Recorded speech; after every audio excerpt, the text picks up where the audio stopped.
morning, everyone, and thank you for joining us today. I'm thrilled, actually, with the setup of this stage. It finally gives me my David Letterman moment here, which is fantastic. I just wish I had the little blue cards that I could start tossing throughout the stage here. But welcome to everyone. My name is RJ Steenstra. I'm the president and CEO of PortsToronto. PortsToronto is responsible for the Port of Toronto and Billy Bishop Toronto City Airport. So critical in terms of facilitating big events in the city. And let me just start by saying, before I get to introducing our wonderful panel here, that large-scale events such as concerts, sports games, and festivals really do have a significant economic impact on local, regional, and economic national economies. Obviously, as in my role, we continue to encourage and support thriving passenger volumes and visitation here into the Toronto market. We have large-scale events. We have just gone through with Taylor Swift's concert, next summer's World Cup, and even the Blue Jays now in the postseason. They have massive, massive benefits to the city of Toronto. And they obviously drive economic spending, job creation, tax revenue, branding, and infrastructure development. So we want to talk a little bit about today what these major trends have in the experience economy for the flow and reveal Toronto's potential. How can Toronto best capitalize on this momentum that we seem to have for major events and generate sustained long-term economic growth beyond the events that we host themselves? And what Toronto's key opportunities are and what gaps remain in terms of infrastructure, in terms of logistics and planning, and when hosting these cultural and sporting events. So to do that, we have an amazing panel with us here today. Councillor Shelley Carroll, to my immediate right, in addition to being a councillor, we have in Don Valley North. She's also the city's budget chief and, of course, the mayor's economic development and cultural champion. And we thank her for all the work that she does on that. She also sits on Toronto Global's advisory board and Destination Toronto. And of course has a really strong interest in attracting talent, investment, visitors to, of course, North America's fastest growing and most exciting cities. To her right, we have Andrew Weir, President and CEO of Destination Toronto. He has been in the leadership role for a number of years, but has been a part of the organization for the last 18. He is a passionate advocate for Toronto tourism and visitation, and really a prominent voice for our economy and the role that it actually plays here in the city of Toronto. To his right is Wayne Zronik, president of Live Nation. Wayne has worked in a variety of entertainment sectors, including, very importantly, the MLSC, which operates and owns a number of sports teams in the city. He is currently president of business operations at Live Nation, where he saw a construction of a significant asset now in the city called Rogers Stadium, which you may have experienced over this summer with Coldplay coming, Oasis, and of course many more. And I know he has big plans for next season as well. And then last but not least, we have Sharon Bollenbach, executive director of FIFA World Cup 2026. Secretariat. She is the executive director. She also served as the CEO for the Special Olympics, as well as holding major roles in Canadian Olympic committees and the FIFA U20 tournament, which we were involved in. So more than 25 years of experience. Sharon really knows how to talk about the experience economy and bringing big events to the city. So please give them a round of applause for joining this panel. So thank you. Well, let's get right into it, and let me start with just a big picture question, because I think this is really an important stage setting in terms of Toronto's moment. And it may not feel necessarily that, Toronto has the moment now, but I think we really do, just given the things that are taking place here and the activities that we're involved in. And certainly with the world coming to Toronto with the FIFA World Cup, which is going to be like nothing else we've seen. So with that, let me just start by asking the panel, how would you describe Toronto's competitive position today compared to other global cities that we compete with? And what indicators or trends suggest that the city is entering this new phase of growth and visibility on the world stage? Maybe I could start with Shelley and then go from there. Well, RJ, I'm glad you put it that we're having a moment, because we're here we are sitting in the city of Toronto. Often you don't notice the moment if you're part of it. It's when I'm talking to people from outside the city of Toronto that they say, boy, you're really having a moment. And we deal with the frustrations of that. Toronto has dealt with unprecedented growth. We're now a city. The next census will surprise everyone by really proving that we have 3.2 million people. That happened over a very short span of time. And so the moment is about to be proven and documented, but we're feeling it right now. But the energy of that growth really has played a role in the fact that we are now worthy of holding the special events that we're holding. We're worthy of Taylor Swift coming here and deciding to book an extra show so that she would really span 2 weekends and change the universe here for a while.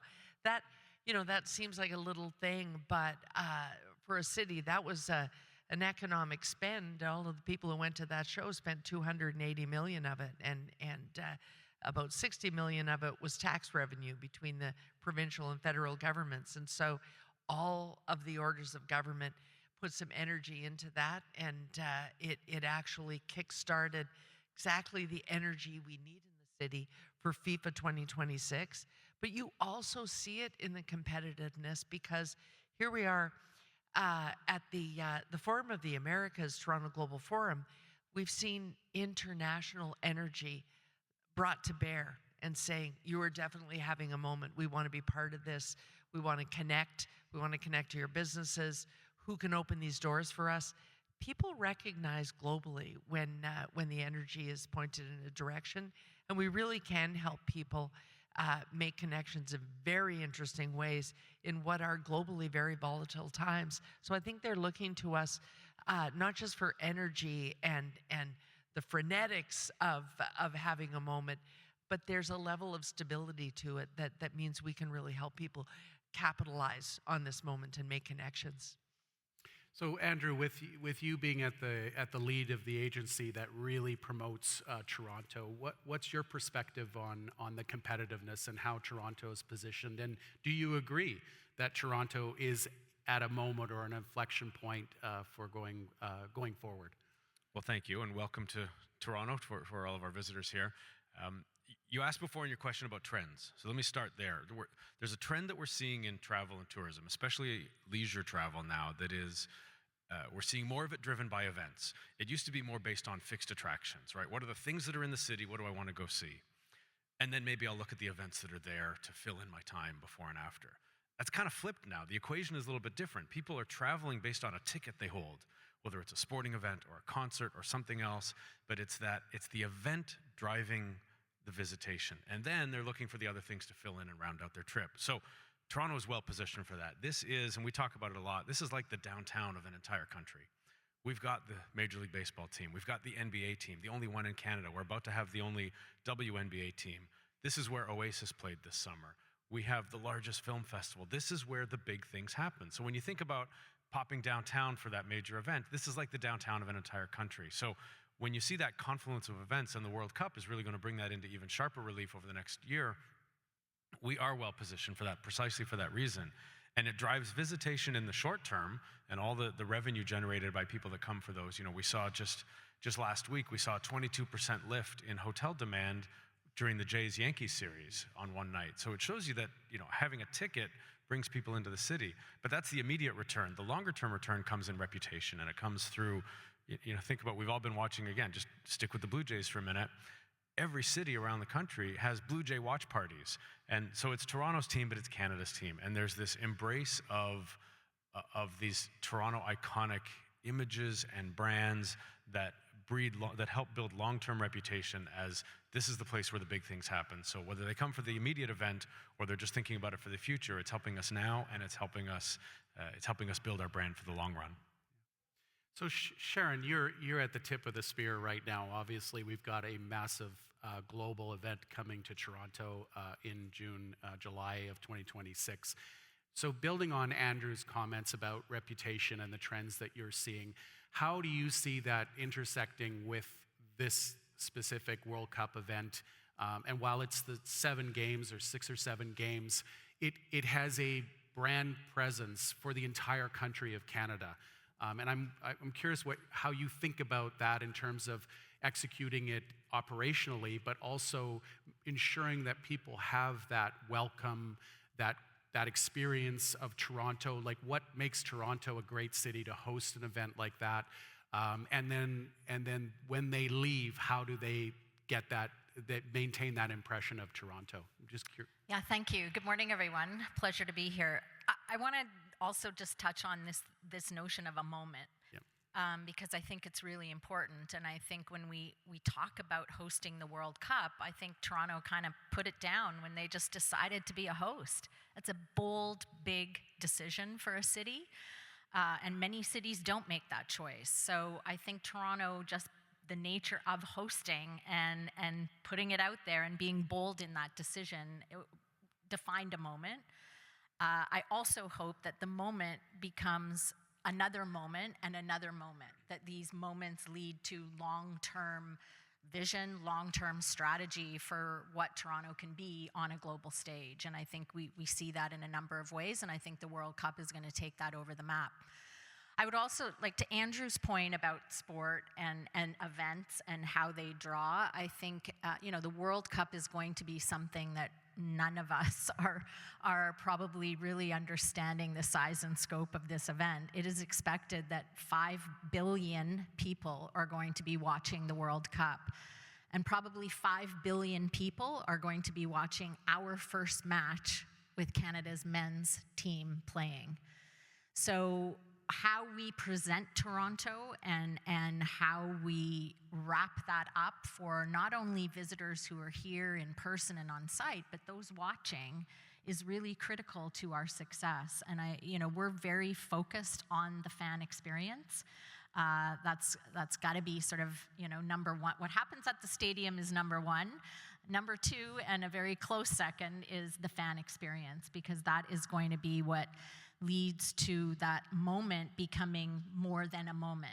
And we're very focused on that legacy and what that looks like. And what we as a team want people to come to Toronto and have an amazing experience. We want them to see all that Toronto has to offer. And we're one of the most diverse cities in the world, so there's no better city to be holding an international, global-sized event like this. And, we always make the comment that any team that will end up playing here, it'll be like having a home match. And so we're taking that to another level. Our theme for the World Cup is the world in a city. And we intend to display all of Toronto's cultures and diversity and our inclusivity that make us such a rich city on a global stage. It's where that sort of sport and global kind of nature intersect, and we intend to display that in how we present our city globally. We want neighborhood parties across the city. We want people celebrating, with their countrymen and wearing their jerseys and wearing Canada jerseys. All of that is important to sort of how this event shapes out, and that overall fan experience about really coming and seeing the diverse and inclusive nature of our city that makes us so special, I think, on a global stage. Absolutely. So Wayne, I'm curious in terms of your intersection on this moment. Sharon has just said a world in a world, or a world in a city. You had this summer, or this past spring and following through into the summer, you have created an iconic asset for the city that represents the possibilities that we can move forward with. It gave us the ability to say yes to a number of events, including Coldplay's Spheres tour, which I think was one of the biggest tours in the world. And so how does that translate for you in terms of the work that Live Nation is doing for the City of Toronto and delivering on this moment for us? First, I hope that we'll have some iconic like bat flip moment that allows us to get into the World Series and that Canada wins their first match here for the FIFA World Cup. Yeah. Because It is happening. you know, you talked about these moments and that become iconic, and the Bautista bat flip still shows at every ESPN broadcast, and people then know what Toronto is. So I love sports, but I get to music. I think, look, we don't see it as necessarily a moment because we've always known that Toronto is one of the strongest live entertainment markets in the world. Good point. Yeah. We heard off the top that we're the 4th largest city, but we've always punched above our weight. We're a must-play market for all global artists, and as that business has grown, so has the importance of it to Toronto. I think Toronto fans are voracious, Canadian fans are voracious. They love to go to things. And at the same time, we call it sort of genre expansion. You have more artists than ever touring, and that's across a variety of different genres. We have South Asian artists. Diljit Dosanjh played in the stadium, and he used to play wedding halls, in the suburbs. Or we did a number of K-pop shows. So you have more content than ever, and it really makes Toronto a great market for that because we are one of the most diverse markets in the world, and there's an audience for everything. So we're always going to have these really, really great and a lot of events. But we lack a bit of the infrastructure. So it came down to Coldplay. I'll use Coldplay as the example. Toronto's foundational in their development. They were big here before they were big in England or bigger here, and so it was like, well, there was the chance that this Music of the Spheres tour wouldn't play in Toronto. You got a baseball stadium, availability's limited. There's more stadium acts than there ever have been, and we knew that there would be at least 4 shows, and so somebody mused, maybe we should just build a stadium for them to play in, and we thought, that's crazy, and so through a number of iterations. And then, we saw what our peers in Germany were doing. They built something similar for Adele in Munich, which was a pop-up venue that allowed 75,000 capacity shows to play out for Adele exclusively. And we sort of found a model that we thought could work, and we came out of the gate, and with everything that starts, you learn as you go. And I think that, we had a really great first season, and it set the stage for what'll be a great go forward. We put, 700,000 fans through that place in the first year. Toronto is stronger than it's ever been. We would have done over 3 million fans at shows this summer. So, yeah, it's not a moment. It's a moment because people are so passionate, and there's so many artists out there right now, and it's going to intersect with FIFA, and it's going to intersect with all these great things that happen. But it really is part of the ongoing fabric of our city. So let me just flip this just a little bit. Let's talk about, we talk about tourism, the economic impact, the job creation, the spend. Let's flip this a little bit and look at the impacts that these events have.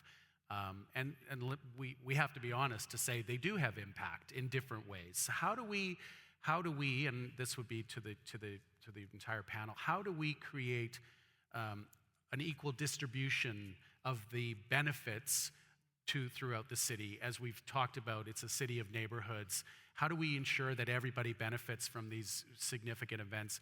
And then the other side of that is how do we deal with those that might be naysayers on that this is positive, this is progress, this is economic impact, this creates jobs? How do we, because clearly there are those, and we hear about them. We all are involved in businesses where we hear from people that say, this isn't a good thing, or we shouldn't be doing this, or why are we spending taxpayers' dollars? Shelley, maybe I can start with you, and then I'd like to hear from Sharon as well. Well, you know, it is a tough thing, and it's part of the reason events bring people to the nation. And the city of Toronto is the economic engine of the nation. We use that phrase all the time. And so the impacts of these events really do need to be shared. And they're not shared really well. They're not shared the way burden is shared across orders of government in other places in the world. I mentioned those big Taylor Swift numbers. The tax revenue back to the city, we spent several $1 million on the policing because our event came after the Vienna threat on the life of concert goers and the artist herself in Vienna. And so we had to ramp it up, spend several $1 million to make sure that the event was safe. And our tax revenue receipts from that glorious week on the municipal side were $250,000. That's all. And so there's something that needs to be worked out there. But in the interim, while it's not, what we hope is that the impacts that we have to address can be shared between the orders of government. We love that Live Nation brought the artists they brought to the city this summer. It was sort of bigger and better than ever. It felt like, okay, in the concert sense, we're well and truly past the pandemic. Everyone's here. We keep forgetting to mention Chris Brown, which was an amazing concert that unfortunately I gave up my ticket for because I couldn't go to. But boy, my daughter and her friend had a great time there. But it was a perfect example. Brilliant show. But we are scrambling infrastructure-wise to get used to what's the traffic flow around that, what are the sound impacts around the neighborhood. And so it's a lesson learned there. Yes, there are impacts in the neighborhood surrounding, so how do we give back? That's something that is a conversation already ongoing in time for next summer for that venue. There has to be some way to give back to the neighborhood in the way you do in any major city. The people who live near an airport, yes, you accept that you live near an airport and there's a bit of a noise impact because you are also often surrounded by the employees of that airport. Mm-hmm. So you know in Etobicoke, aren't we lucky that so many people on my street make a good living at Pearson International? There has to be that sort of understanding of the impact of a venue as such as we have now in Downsview with the Rogers Centre. How does that neighborhood play a role? It is a neighborhood that is full of some of the youth that are desperate for employment. And so that's something that Live Nation is looking at, Rogers is looking at, MLSE is a great employer of youth. So it's some of the event, the purveyors of these beautiful concerts are also the purveyors of jobs to youth so many times. Mm-hmm. And so as long as we can make sure that the community knows that, then they also know the benefits. They have to absorb the impact of 43,000 people trying to get to a baseball park. And that's been a challenge. The Toronto Police Service has scrambled to catch up with it, but they're well and truly used to it. Each time we succeed in getting people in and out, we learn something.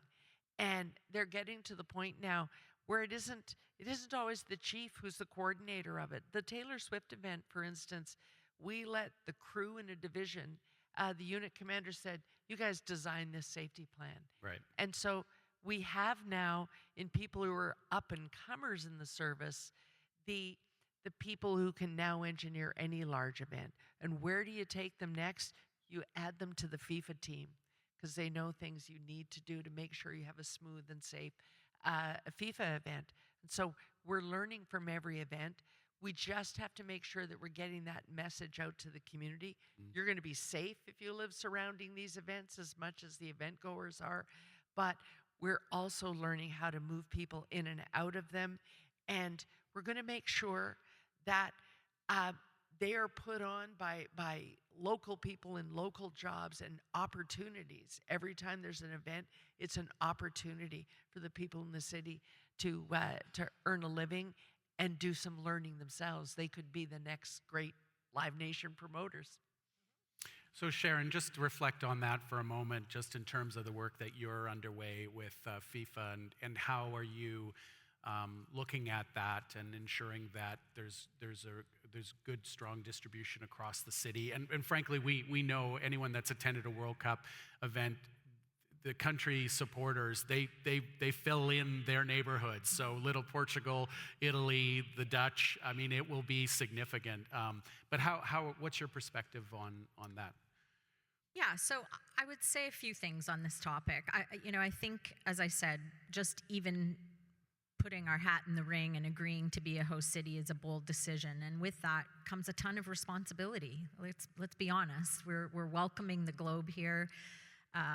We're hoping our residents have a great experience, and those who attend the event. It comes with a lot of responsibility, and I think what's really important, as much as you kind of have to be dual focused. You have to be focused on delivering the event so that we look great and that the teams and players and their supporters coming here have an amazing experience, come back to our city, love our city, share that and spread that news when they go back home. But we also have to think about it has to be about more than 6 matches, or I think we've lost the plot. And so that leads into what we're very focused on is what are our legacy elements? What does this event mean after that last whistle blows? What is important to our city, and what have we done to make sure that, and I'm going to steal this phrase from a colleague, wish it was mine, but that these major events are catalysts, they're not conclusions. And I love that phrase, and I think it's the way we are thinking about legacy. And our legacy touches sport, it touches sustainability and environment, it touches community benefits and job development, it touches social procurement, making sure local businesses are getting access to the procurements that we have. It's about infrastructure.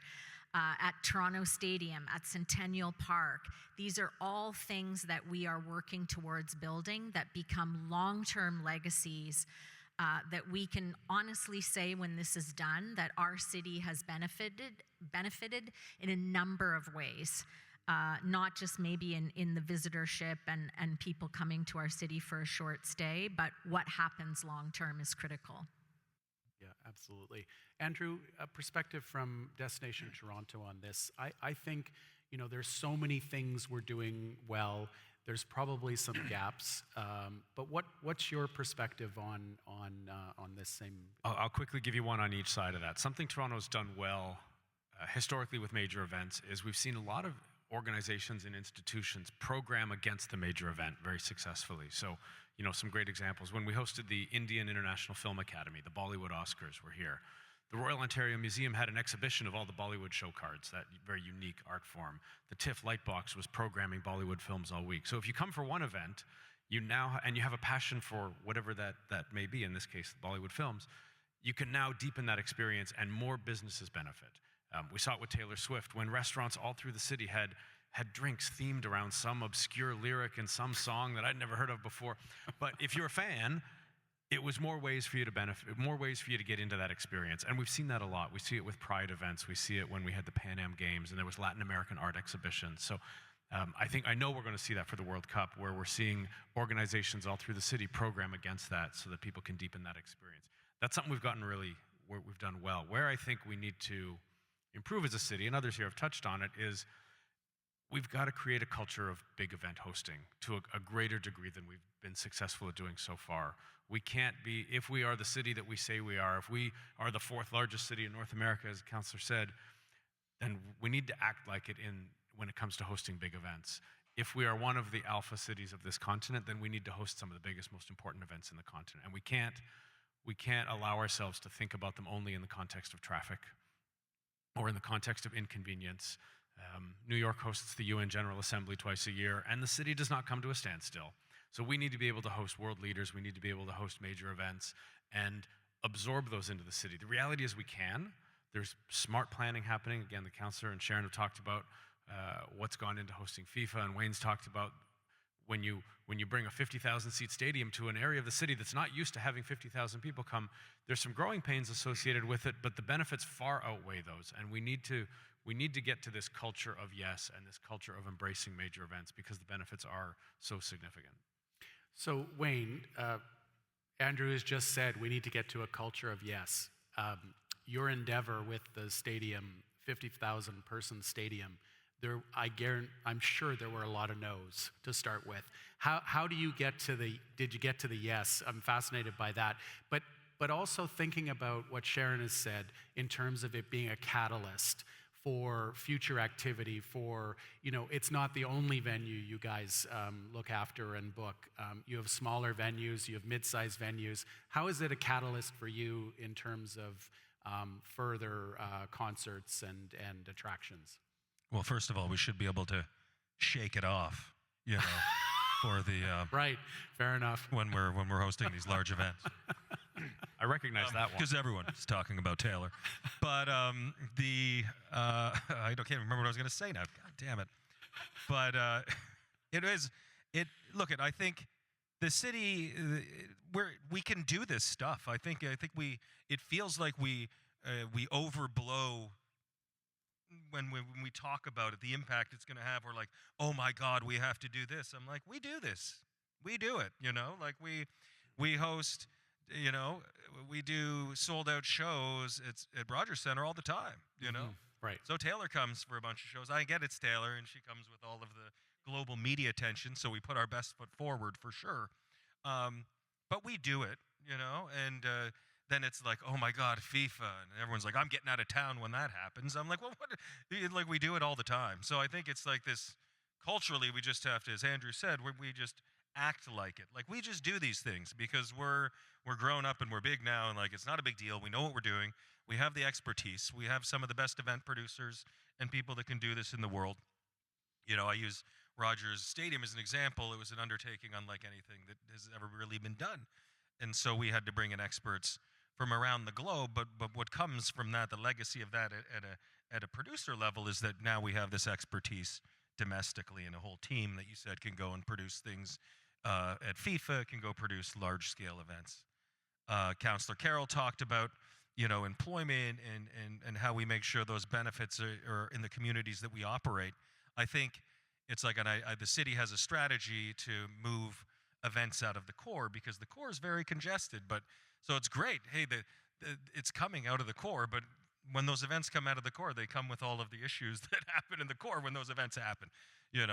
I'm used to, if there's a Leaf game or a baseball game, it taking me an hour to get from Liberty Village to the arena, like that's just, okay, get in the car.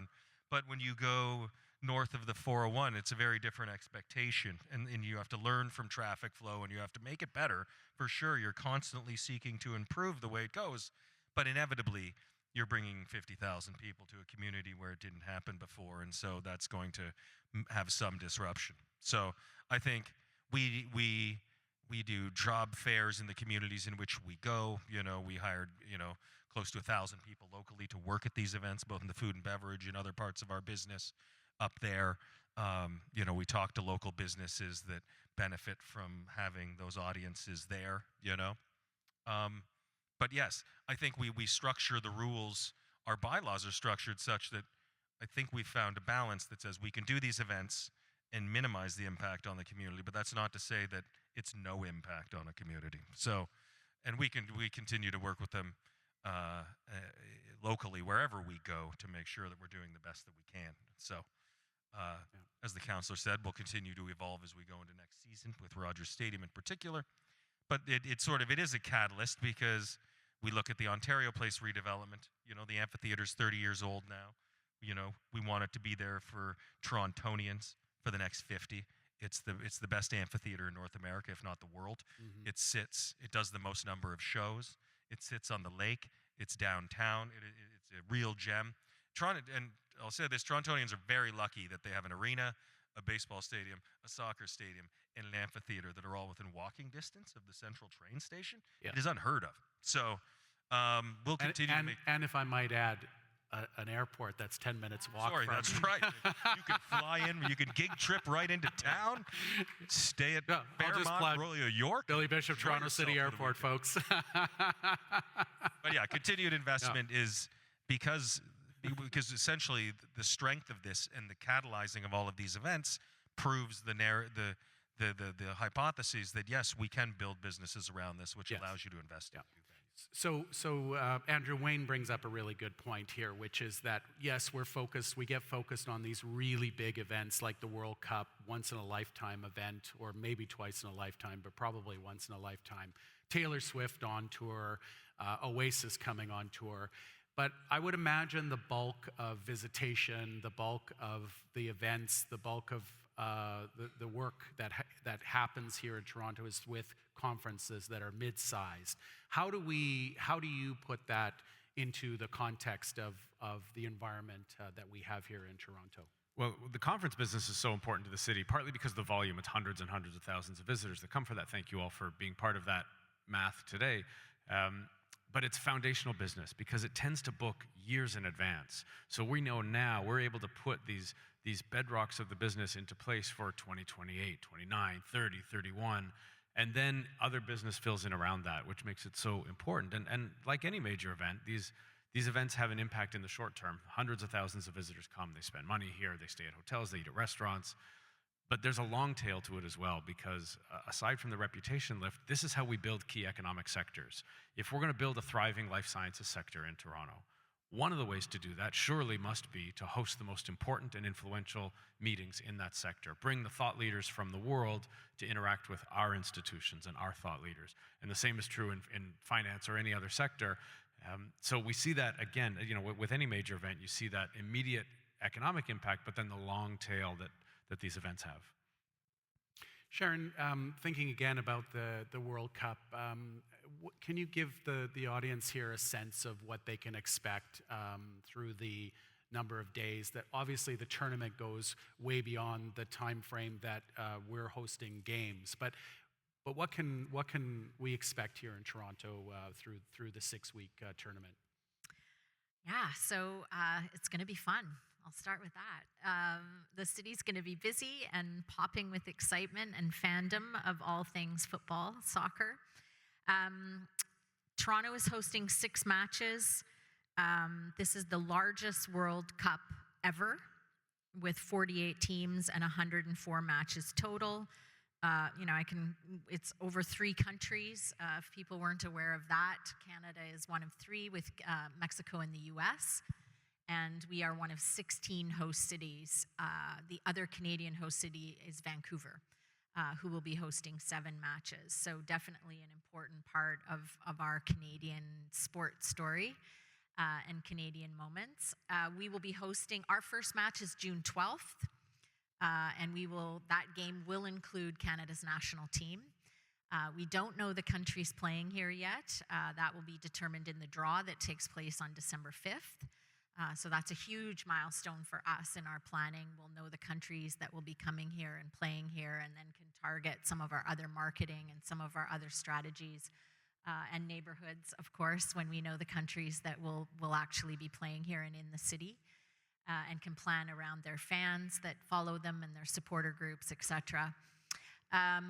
Our last match is July 2nd, but the tournament runs until July 19th when the final is in New York, New Jersey. We will be hosting a FIFA fan festival throughout the entire dates of the tournament that will take place at Fort York in the Bentway, which we're very excited about. Another spectacular place in our city that's downtown and walkable. From, of course, the stadium, but also from our main transportation hubs and ways of moving around and mobility within the city. So we're thrilled to be having that. But as I said earlier, we are encouraging neighborhood celebrations. For those of you who live in Toronto, you know how kind of World Cup crazy our city already gets when we're not even hosting. And the neighborhoods that have celebrations and parties, and we want that. We want this city to be alive during the World Cup, and we're encouraging that. We've created a community activation toolkit to support communities, businesses. You know, Andrew mentioned it, where hotels and restaurants can have themes, and the museums and other places that folks can visit when they're here can have themes around football, around the world in a city, around our cultural diversity. We've created a toolkit to help members of the city and different businesses and organizations to jump on the bandwagon and be part of the celebration. Yeah, no, that's great. In the final minutes that we have, I'd like to turn it to a personal question. I'd like you to talk about why you think and what you think makes Toronto great. Oh my goodness! If you ask a councillor that, they'll just go off for quite a while. In 2 minutes, Carroll. But you know, my goal with this event, we're at a turning point in the city's history. I think because we grew so rapidly, people are kind of reeling from it. And I want to get to the point. There are world cities where, if you're sitting in a coffee shop, you can hear them complaining about how long it took to get here and there, and that's the way they think about their city until someone from outside the city badmouths it, and then they turn on you like, this is my city. And I think each time someone adds one of these big events to their own personal history, now they've added to their personal history of Toronto, and now they're ready to be a lover and defender of it. And so I think FIFA is going to be another one of those where the younger generation doesn't even know yet. One of the things that's part of my personal history is being able to stand at the corner of St. Clair and Dufferin when Italy had won the World Cup. I was in my early 20s then, and that's one of the banner moments in my life. And so we are right now carefully putting together what is going to be the banner moment in the lives of young people in this city who don't even know it yet.